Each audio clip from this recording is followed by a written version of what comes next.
தலையணை பூக்கள் powered by Himalayan Neem Express Face Wash. முதலாவது வந்த வேதவல்லிக்கு நான் 10 மார்க் கொடுத்தேன். அடுத்ததா பாடின கல்பனா, அப்பா என்ன ஒரு வாய்ஸ், என்ன ஒரு குரல், என்ன ஒரு பாட்டு. ஆனா அவ்வளோ ஆர்வம் இருக்கு. அந்த ஆர்வத்தினுடைய அடிப்படையை பார்த்தாக்க அவங்களுக்கும் நான் 10 கொடுத்துடலாம். ஆனா போட்டின்னு பார்த்தாக்க போட்டியினுடைய விதி என்ன அப்படின்னா கண்டிப்பா திறமையும் வேணும். திறமையினுடைய அடிப்படையில் தான் மார்க் இங்க போடுறது. அதனால திறமையின் அடிப்படையில நான் பார்த்தாக்க அவங்களுக்கு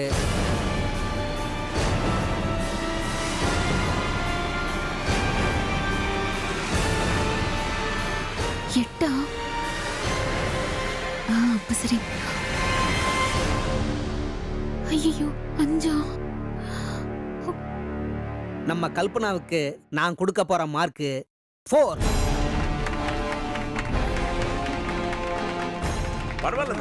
பரவாயில்ல. முட்டைக்கு பதிலா 4 வந்துருச்சு. கல்பனா கவலைப்படாதீங்க. இது சீசன் 1 தான். ஆனா அடுத்த சீசன்ல கண்டிப்பா நீங்க முறையா சங்கீதம் கத்துக்கிட்டு இதே மாதிரி அழகா சூப்பரா பாடிட்டீங்கன்னா நான் தான் ஜட்ஜா வருவேன். உங்களுக்கு அப்ப கரெக்டா இந்த 10 கொடுத்துட்றேன். இப்ப கவலைப்படாதீங்க, சந்தோஷமா இருங்க, ஜாலியா இருங்க, என்ஜாய் பண்ணுங்க. ஐயா அதெல்லாம் எங்களுக்கும் தெரியும். நீங்க கொடுக்குற 10 மார்க்குக்காக நாங்க அடுத்த வருஷம் வரைக்கும் காத்துட்டு இருக்கணுமாக்கும். Thank you so much Velmurugan sir. உங்களோட நேரத்தை எங்களுக்காக ஒதுக்கி இவ்ளோ தூரம் எங்களோட ஷோவை பார்த்துட்டு ஜட்ஜ் பண்ணிருக்கீங்க. ரொம்ப நன்றி. ராமநாதன் சார், உங்களோட ஸ்கோர் அப்டேட் பண்றதுக்கான நேரம் வந்தாச்சு. ஸ்டேஜுக்கு ஸ்கோர் அப்டேட் பண்றீங்களா? வாங்க சார். வேறையா அந்த போர்டு எடுத்துட்டு வா. வா மெதுவா. கலக்கல் கல்பனா டீம் நேத்து வரை 26 வாங்கியிருந்தாங்க. இன்னைக்கு 4 வாங்கியிருக்காங்க. 26 4 30. Up to date score 30.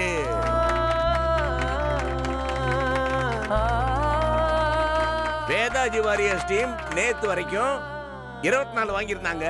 இன்னைக்கு 10 வாங்கியிருக்காங்க. 24 10 34.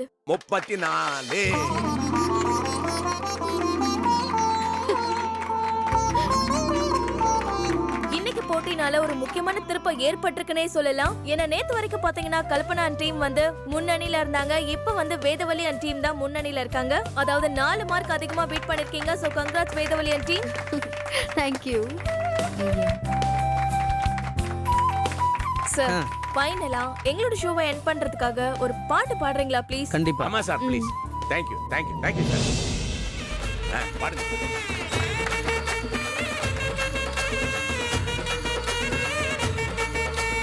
ஆடுங்கடா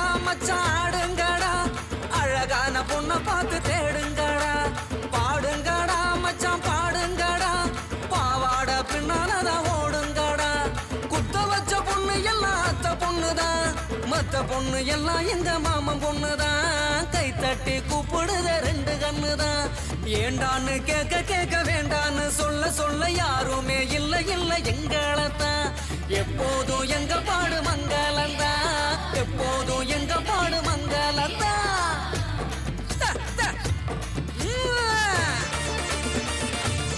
ஆட்டம் பாட்டம்னு இன்னைக்கு போட்டி ரொம்ப அருமையா நடந்து முடிஞ்சிருச்சு. நாளைக்கு இதே நேரம் இதே இடத்துல உங்க எல்லாரையும் வேற ஒரு சுவாரஸ்யமான போட்டியில சந்திக்கிறேன். அது என்னன்னு பாத்தீங்கன்னா கதா காலட்சேப போட்டி. புராணத்துல இருக்கக்கூடிய கதைகளை சுவாரஸ்யமா நமக்காக எடுத்து கூறுறதா கதா காலட்சேப போட்டி. சோ ஜீ தமிழோட நவராத்திரி திருவிழாவை மிஸ் பண்ணாம பாருங்க. Until then, this is Shruti signing off from Zee Tamil. Bye and take care. Vedaji அச்சு போட்டு வைத்த காதல் திட்டம் ஓகே கண்மணி. காதல் திட்டமா? ஓ சாரி, ஒரு ஸ்மால் கரெக்ஷன். போட்டு வைத்த பாடல் திட்டம் ஓகே கண்மணி. ஓகேவா? பா பா பா நான் ஒரு வெங்கல குருளே. ஐயோ அள்ளிச்சிங்க, அப்படியே பின்னிட்டீங்க வேதாஜி. சூப்பரே. சத்தியமா சொல்றேன் வேதாஜி, நீங்க பாட போறீங்கன்னு சொன்னோன்னு நான் என்ன தெரியுமா நினைச்சேன், சும்மா அப்படி லைட் அம்மிங் அப்படிதான் பண்ணுவீங்க. இல்ல இந்த தேவர் மண்டபத்துல ரேவதி பண்ணுவாங்களே, சவுண்ட் விட்டுனே பாடுவாங்களே, அந்த மாதிரி தான் பண்ணுவீங்க நினைச்சா. ஐயோ நீங்க தெரிய விட்டீங்க. பக்கா பக்கா பக்கா வந்தது. சாட்சாத் அந்த எம்எஸ் சுப்புலட்சுமி வந்து பாடின மாதிரியே இருந்தது. ஏங்க நீங்க என்ன பாராட்டணுங்கிறதுக்காக ஓவரா புகழ்றீங்க. ஏன் புகழ்றது பாராட்டுறது முடிவு பண்ணதுக்கு அப்புறம் அது இன்னும் ஓவரா கம்மியா? அப்படியே அடி மனுஷன் அப்படியே அப்படியே பிச்சுன்னு வரணும். அப்படி இருக்கணும். ஏதாச்சி பயங்கரமான ஆளு நீங்க. கர்நாடிக் பாடுறீங்க, கராத்தே ஃபைட் பண்றீங்க, நல்ல பாகம் சமைக்கிறீங்க. நீங்க வந்து master of the all of the ஆர்ட்ஸ்ங்க நீங்க. உங்களுக்கு இன்னும் பேரை தப்பா வச்சுதான் தோணுதுங்க. உங்களுக்கு வேதவள்ளின்னு பேர் வைக்கிறதுக்கு பதிலா சகலகலா வள்ளின்னு பேர் வச்சுதான் வச்சுக்கோங்களேன். பொருத்தமா இருந்திருக்கும், செமையா இருந்திருக்கும். ஆயக்கலைகள் 64 தானே? கரெக்ட். அது அத்தனையும் கத்து வச்சுக்கின்னு அப்படியே பின்னி பெடல் எடுக்கிறீங்களே. வேதாச்சி இவ்வளவு சூப்பரா பாடுறீங்க, இவ்வளவு அழகா இருக்குது வாய்ஸ். அப்படி இருக்கும்போது எதுக்கு இந்த 4 செவத்துக்குள்ளே இந்த காம்பவுண்டுக்குள்ளே அப்படியே உங்களே சுருக்கின்னு உட்காந்துக்கிறீங்க? அப்படியே வெளியே வந்து உங்க செருக வச்சு ஹைட்ல பறக்க வேண்டியதானே? அப்படின்னா உட்காருங்க. உங்களுக்கு இவ்வளவு டேலண்ட் இருக்குது, இவ்வளவு திறமை இருக்குது, அதெல்லாம் நீங்க ஏன் இந்த வெளி உலகத்துக்கு காட்டக்கூடாது? இந்த ஜீ தமிழ் ஆளுங்க ஷூட்டிங் வந்தாங்கல்ல, அப்ப நைஸா அவங்களாண்ட நான் பேச்சு கொடுத்தேன். அப்ப அவங்க முக்கியமான மேட்டர் சொன்னாங்க. என்ன சொன்னாங்க? அது கூடி சீக்கிரம் ஜீ தமிழ்ல பாட்டு பாடுற ஒரு ஷோ, அது ரியாலிட்டி ஷோ வருதாமே, பேர் கூட சொன்னாங்களே. சரி கமப்பா. பாட வாய்ப்பு இல்லாத ஒரிஜினல் திறமைசாலிகளுக்கு ஜீ தமிழ்ல பக்காவா ஒரு வாய்ப்பு கொடுக்குறாங்களாமே. வை டோன்ட் டு டு நீ யாரல பாடக்கூடாது? அதுல நான் கலந்துக்க முடியாதுங்க. வையா? அதுல நான் கலந்துக்கணும்னா 10-12 வருஷம் பின்னாடி போகணும். What you meaning? அது குழந்தைங்களுக்கான ரியாலிட்டி ஷோ. அதுல நான் எப்படி கலந்துக்க முடியும்? இல்லைங்க, உங்களுக்கு கூட குழந்தை மனசு தானேங்க. அத்தை நம்ம ஒரு காரணமா சொல்லி நீங்க கூட கலந்துக்கலாமே. இல்ல வேணானா விட்டுலாம், அது கஷ்டம் இல்ல, விட்டுருங்க. அது ஒரு ட்ரை குடுலாமே நினைச்சேன். உங்களுக்கு பிடிக்கலாம். ஐ டூ ஸ்டெப் பிஞ்சி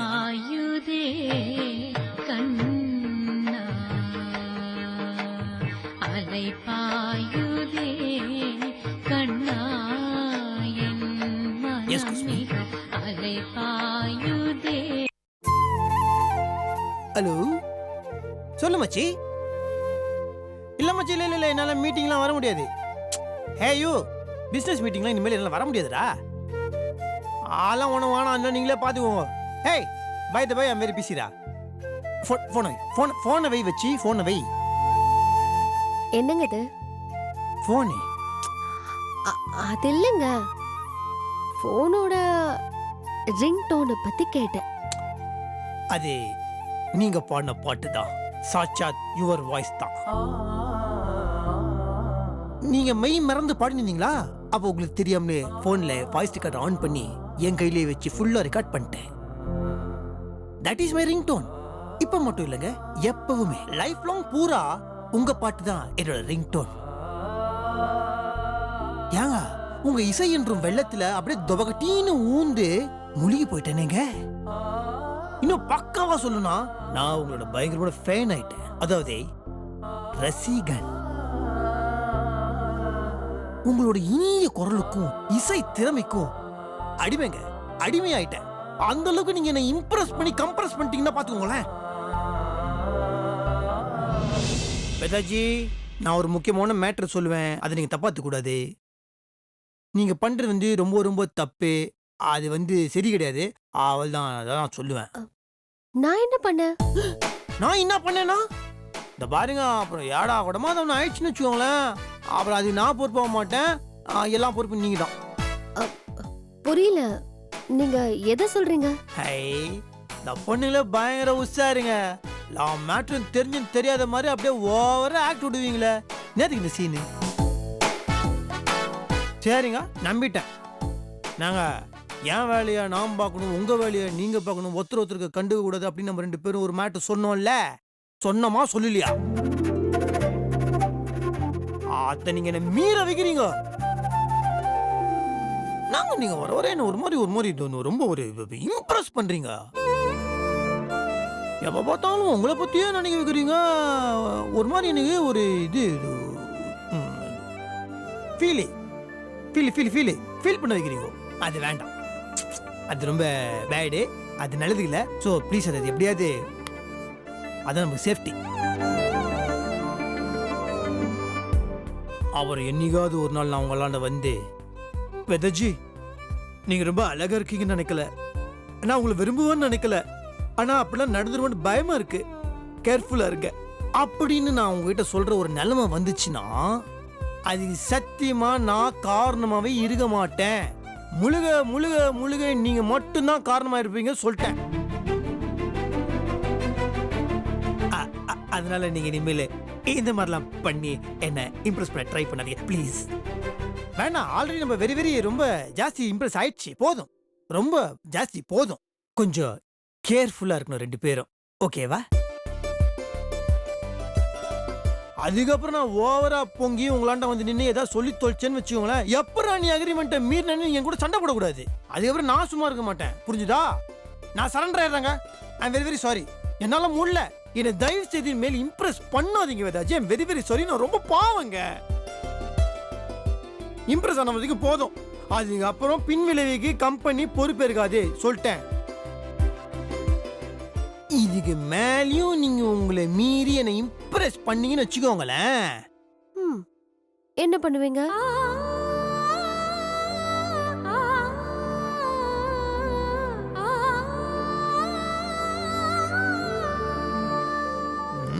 நீங்க சும்மா சும்மா எப்ப பார்த்தாலும் என்ன வெக்கப்பட வைக்கிறீங்க. ஃபீலிங் வெரி ஷைங்க, ரொம்ப மோசம் உங்க பேச்சுக்கா. நீங்க வர வர என்ன ஒரு மாதிரி ரொம்ப ஒரு இம்ப்ரெஸ் பண்றீங்க. எப்ப பார்த்தாலும் உங்களை பத்தியே நினைக்க வைக்கிறீங்க. ஒரு மாதிரி எனக்கு ஒரு இது ஃபீல் பண்ண வைக்கிறீங்க. அது வேண்டாம். அவர் என்னைக்காவது ஒரு நாள் நான் உங்களாண்ட வந்து, வெதஜி நீங்க ரொம்ப அழகா இருக்கீங்கன்னு நினைக்கல, நான் உங்களை விரும்புவேன்னு நினைக்கல, ஆனா அப்படிலாம் நடந்துருவேன்னு பயமா இருக்கு, கேர்ஃபுல்லா இருக்க அப்படின்னு நான் உங்ககிட்ட சொல்ற ஒரு நிலைமை வந்துச்சுன்னா அது சத்தியமா நான் காரணமாவே இருக்க மாட்டேன்.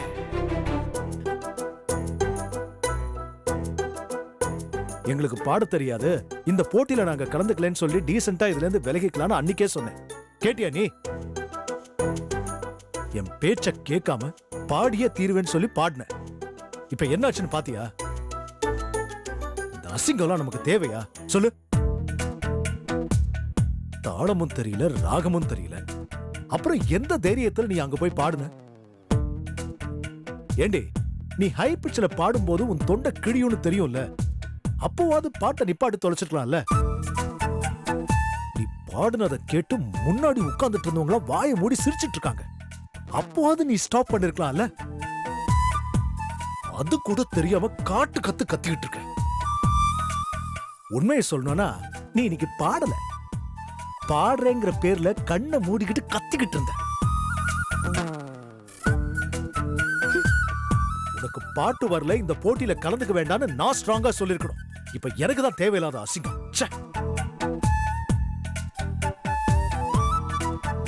வீரையா அண்ணன் இருக்காருல, அவர் கூட என்ன பார்த்து கிண்டல் பண்றாரு. கிச்சன் பக்கம் போனா நீ பாடின அதே பாட்டை பாடி என்ன பார்த்து சிரிக்கிறாரு. ஐயோ, இப்பவே நமக்கு இவ்வளவு அசிங்கம்னா நீ பாடின அந்த கர்மத்தை டிவியில போட்டா ஐயோ நமக்கு எவ்வளவு அசிங்கமா இருக்கும்னு யோசிச்சு பாரு. ஐயோ கடவுளே, நான் கடைக்கு போனா நம்ம ஒர்க்கர்ஸ் எல்லாம் என்ன பார்த்து சிரிச்சு கேலி போட போறாங்க. எல்லாம் உன்னாலதாண்டி. உன்னை நிறுத்துங்க. எப்ப பாரு என்னையே குறை சொல்லிக்கிட்டு, அப்படி நான் என்ன தப்பு பண்ண? ஜட்ஜ் பண்ணவே தெரியாத ஒரு ஆளை கூட்டிட்டு வந்து ஜட்ஜ் பண்ணிருக்காங்க. குத்தம் சொல்லணும்னா நீங்க அந்த சேனல் ஆளுங்களை தான் குத்தம் சொல்லணும். அதை விட்டுட்டு என்ன ஏன் குத்த சொல்றீங்க? என்னடி உளறிட்டு இருக்க? அவங்க என்னடி தப்பு பண்ணாங்க? ஆமா, அவர் அதிக மார்க் கொடுத்தாரே, நியாயமா பார்த்தா யாருக்கு அதிக மார்க் கொடுத்திருக்கணும்? யாருக்கு? எனக்கு தான் கொடுத்திருக்கணும். அதை விட்டுட்டு அந்த வேதவலிக்கு 10 மார்க் போட்டுட்டு போயிட்டாரு. இங்க பாருங்க, நான் ஒரு சாதாரண பாத்ரூம் சிங்கர். ஆனா அந்த வேதவல்லி அப்படி இல்ல. கர்நாடகம், இந்துஸ்தானின்னு எல்லா சங்கீதமும் படிச்சு கரைச்சு குடிச்சவ. அவ கூடவே நான் தைரியமா ஒண்டி கொண்டி போட்டி போட்டிருக்கேனா, அந்த மன தைரியத்தை பாராட்டி எனக்கு தானே மார்க் கொடுத்திருக்கணும். ஓஹோ, அது சரி. அத விட்டுட்டு அவளுக்கு 10 மார்க் கொடுத்தது எந்த வகையில நியாயம்னு கேக்குறேன். முத பெஞ்சில உட்கார்ந்துட்டு இருக்கிற நல்லா படிக்கிற குழந்தை ஃபர்ஸ்ட் மார்க் வாங்குறது பெருசு இல்லைங்க. மக்கு குழந்தை ஒண்ணுமே தெரியலனாலும் தைரியமா பரீட்சை எழுதுதே, அதுதான் பெருசு. அதே மாதிரி இந்த வீட்ல இருக்கிறவங்க என்ன ஊக்கப்படுத்தாம என்னமோ அவ பாட்டு பாடி தேசிய விருதே வாங்கின மாதிரி அவளை தலையில தூக்கி வச்சு கொண்டாடுறீங்க. நியாயமா பார்த்தா அவங்க எல்லாம் பாராட்ட வேண்டியது என்னதான். எனக்கு தான் மார்க் கொடுத்திருக்கணும், என்னதான் பாராட்டி இருக்கணும். அத விட்டு அவங்க நீ பேசுறது உனக்கே நல்லா இருக்காடி? போங்கு போங்கு. எப்படியெல்லாம் போங்காட்டம் ஆடணுமோ அப்படியெல்லாம் ஆடுறதுக்கு கத்து வச்சிட்டு இருக்கிற ஒரே ஆளு உலகத்திலேயே நீ மட்டும் தாண்டி. உங்ககிட்ட எல்லாம் பேசவே கூடாது. பேசணும்னு நினைக்கிறேன் பாரு, ஏன் தப்புதான், ஏன் தப்புதான். நாளைக்கு நீ பாடின கர்மம் டிவில வரப்போகுது. என் மானம் கப்பல் ஏறி காத்துல பறக்க போகுது. சீ, என்னமோ பண்ணித்தோம். பாடுறாள பாடுறா, கர்மம் முடிச்சவன்.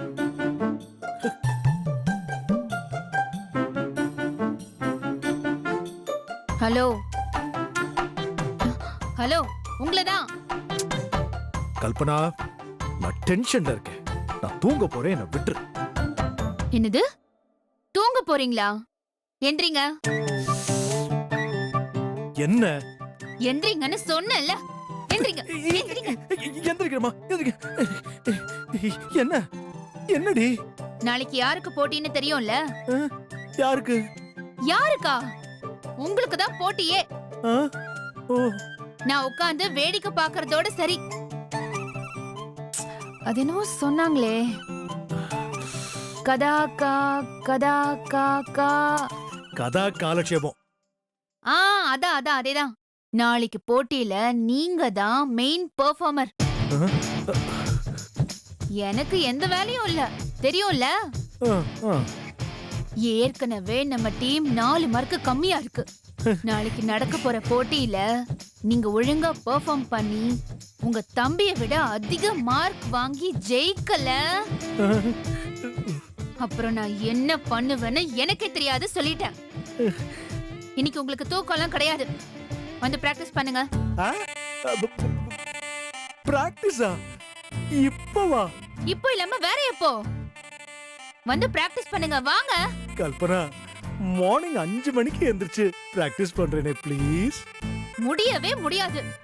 ஏற்கனவே அந்த டீமை விட நம்ம 4 மார்க் கம்மியா வாங்கியிருக்கோம்னு சொன்னேன். மறுபடியும் அவங்கள விட அதிக மார்க் வாங்குற வரைக்கும் நம்ம கண்ணுல ஒரு பொட்டு தூக்கம் கூட இருக்க கூடாது. வெற்றி நிச்சயம், இது வேதவல்லிக்கு சத்தியம். கொள்கை வெல்வதே நான் கொண்ட லட்சியம். தெரியும்ல? என்ன சினுங்கினாலும் நான் விட மாட்டேன். வாங்க போங்க, போங்க. அப்பா, ஆரம்பியுங்கள். சோக கதைய கேளு தாய்க்குலமே, தாய்க்குலமே, நம்ம தாய்க்குலமே, நம்ம தாய்க்குலமே. ஹாய் நேயர்களே, இது ஜீ தமிழ் வழங்கும் நவராத்திரி திருவிழா கொண்டாட்டம். நவராத்திரி திருவிழாவோட 5வது நாளான இன்னைக்கு நாம பார்க்க போறது கதா காலட்சேப போட்டி. அதாவது பாத்தீங்கன்னா இதிகாசத்துல இருந்தும் புராணங்களையும் இருந்த கதைய ரொம்பவே சுவாரஸ்யமா நம்மளோட கண்டஸ்டன்ட்ஸ் நமக்காக பெர்ஃபார்ம் பண்ணி காட்ட போறாங்க. இந்த போட்டிய நமக்காக ஜட்ஜ் பண்றதுக்கு ரொம்பவே டேலண்டான எஃபிஷியன்ட்டான ஜட்ஜஸ் இங்க வர போறாங்க. அவங்கள பத்தி சொல்லணும்னா both are multi talented person. So here we welcome ஜீ தமிழின் பாசமிகு அண்ணன் மற்றும் அண்ணி மிஸ்டர் அண்ட் மிஸ்ஸஸ் படவா கோபி.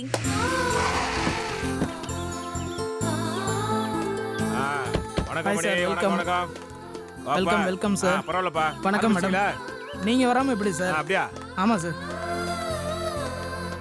வாங்க சார். வந்துட்டாங்களா? வந்துட்டாங்க சார். வணக்கம் சார். வாங்க வாங்க. Hi, sir. வணக்கம் வணக்கம். இந்த பொக்கே கொடு. Most welcome sir. Thank you sir. Thank you so much. Thank you. Okay, எல்லாரும் ரெடியா? போட்டி ஆரம்பிக்கலாமா? நாங்க ரெடி, நீங்க ரெடியா? ஓ, நாங்களும் ரெடி. போட்டி ஆரம்பிக்கலாமே. ஒரு சின்ன வேண்டுகோள் சார். என்ன சொல்லுங்க? உங்களுக்கு படவா கோபின்னு ஏன் பேரு? கூப்பிடுதான். அதுக்கு இல்ல சார், எத்தனையோ பேர் இருக்கு, ஏன் படவா கோபின்னு பேரு? ஓ அதை கேக்குறீங்களா? லட்சுமி என்கோ ராமநாதன் கேட்டு நான் சொல்லலாம் நல்லா இருக்குமா? கண்டிப்பா சொல்லி ஆகணும். நான் காலேஜ் படிக்கும் போது சாரி போயிட்டு வரும்போது மிமிக் படவாஸ் அப்படின்னு ஒரு காமெடி ட்ரூப் வச்சிருந்தேன் சார். அதுல இருந்தவங்க எல்லாருக்கும் அந்த பேர் உண்டு சார். படவா கோபி, படவா மகேஷ், படவா ஷாம் அப்படின்ட்டு. மத்தவங்க எல்லாம் அப்புறம் வேலைக்கு போயிட்டாங்க. நான் மட்டும் அப்படியே இருந்தேன் சார். படவா என் கூடவே இருக்கு. சரி, உங்களுக்கு நான் தான் ஜட்ஜு. ஏன்னா எனக்கு இவங்க தான் ஜட்ஜு. போட்டி ஆரம்பிக்கலாமா டாலி? ஆரம்பிக்கலாமே. I love you. வாங்க சார், ப்ளீஸ் சிட் டவுன். வாங்க உட்காருங்க. உட்காருங்கப்பா. உட்காருங்க சார், உட்காருங்க சார். முதல்ல நீங்க உட்காருங்க சார். ஹலோ. சோ கதா காலஷேப போட்டிக்கான ஜட்ஜஸும் வந்துட்டாங்க. நம்ம முன்னாடி இப்ப முதலாவதா வந்து பெர்ஃபார்ம் பண்ண போறது வேதாஜி வாரியர்ஸ் டீமோட நாகராஜ். என்னங்க? லைட்டா ஒதுருதுங்க. ஐயோ சும்மா இருங்க, அதெல்லாம் ஒண்ணும் இல்ல. நீங்க போங்க, சூப்பரா பெர்ஃபார்ம் பண்ணுவீங்க. All the best. தைரியமா போங்க. என்ன பாஸ் அண்ணா, நீங்க தான் பெர்ஃபார்மரா? ஆமாங்கண்ணா, கிட்டத்தட்ட இந்த மாதிரி தான்ண்ணா. குடுமி சூப்பரா இருக்கு. Thanks அண்ணா. ஸ்டன்னிங்கா இருக்கு பெர்ஃபார்மன்ஸ். ஓகே. ட்ரை பண்றேண்ணா. ஆமா உங்க பெர்ஃபார்மன்ஸ் பார்த்து நாங்களே மிரண்டு போயிடணும். நானும் கொஞ்சம் மறந்து போய் தான் இருக்கிறேன். மிரளுவீங்க. கண்டிப்பா அவனோட பெர்ஃபார்மன்ஸை பார்த்து நீங்க மிரள தான் போறீங்க.